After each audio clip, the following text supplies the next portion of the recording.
Hi there. Excuse the dog in the background. My neighbours have got building work going on, so he's currently stuck in the office with me. Lulu! There we go. So that's Luca, my 3-year-old rescue German Shepherd, who will be heavily breathing in the back of this video. Anyway, so I just wanted to quickly show you another piece that is coming to the website. And I think these videos work quite well as little tutorials of kind of, well, not even tutorials, but demonstrations, so you can sort of see the product in action. But I also wanted to show you quickly how I do my big kind of bumper fringe. So I take a rough section and I've got a little fringe, so I just kind of, as you can see, tie it in. Hey Lou, having a sniff in my mirror. So that's about enough for me. I'm not particularly fussy about how I do it, but I do it quite tight. Not so tight that I give myself a headache, but tight enough that it gives a little bit of lift to it, as you can see, sort of holds it up a little bit for me. And then I'm going to back comb, and I know a lot of people don't like back combing, so you can skip this step if you're one of those people who's not keen on it. That is completely fine. It just helps kind of the body of the fringe a little bit, makes it less slippery to work with, because I've got very freshly washed hair at the moment, so it just needs a little bit more hold. As you can see, I'm kind of creating that kind of horseshoe shape.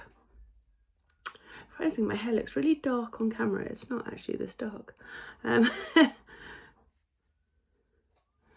But it gives you a bit of an idea, and then I just kind of generally play around with it a little bit more before putting a hairnet on.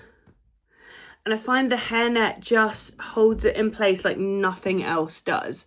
Like, I can do it without the hairnet, but it involves a lot of hairspray and generally builders and just a lot more kind of playing around with it. And then I do tend to just push it forward a little bit, and part of that is so it doesn't sort of sit sort of in a disjointed way on my face, because sometimes it stays too high, and I just like to, you know, have it so it does cover a bit of my forehead. You can wear it really high up, but I like it to sort of fill a little bit of my forehead.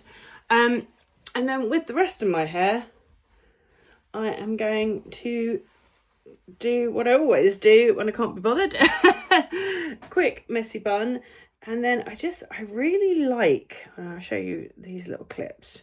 They were given to me by a friend. You probably remember them from like, oh, hold on.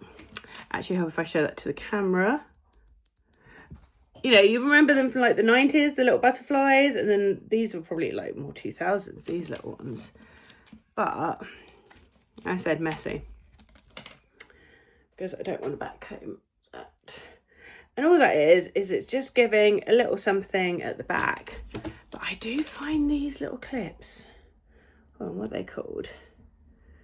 Tiny clamps. Okay, these tiny clamps are really useful.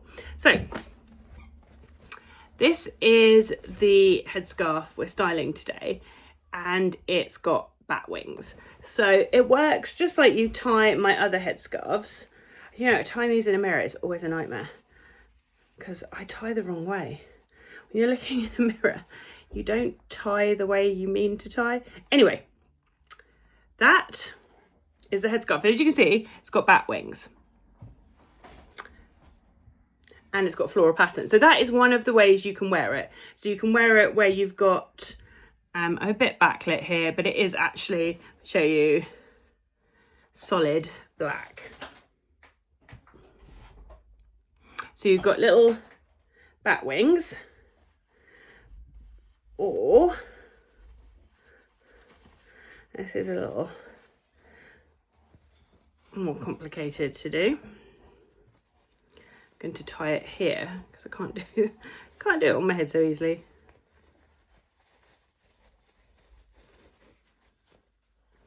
Tie the knot and have it with the floral side.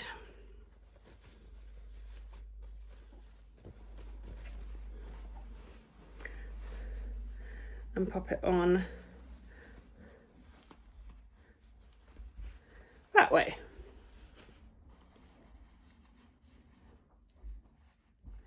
So you've got two options. I think I quite like it with the black, but it gives you, you know, you have options. So I'm just going to put it back to how I generally wear it. And the nice thing about this is it's a lightweight polycotton. It does have a seam at the back there. I mean, you still could, if you wanted to, wear the black side that way. It would just mean you had like the little seam showing. You might not mind that. I probably wouldn't mind that either. Wouldn't bother me particularly. So bear with me 2 seconds. One day I will be able to tie something in the mirror really well. Today is not the day. I just end up going in reverse. There we go.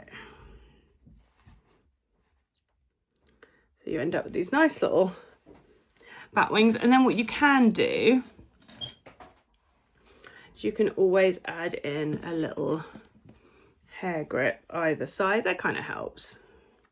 I'm going to grab my big mirror so I can just... it's really hard looking in a camera mirror. You always need to have a bit of a bigger mirror to do the final bits. And obviously you don't need to have them as, you know, you can have them flatter. If you're someone who doesn't want to kind of, you can tuck them in if you're not kind of interested in having them really obvious. But yeah, the idea is that they have a bit of shape to them, and then you've got your little bat wings. And if you really want, you can sort of really style them so they sit right up like that, which it's probably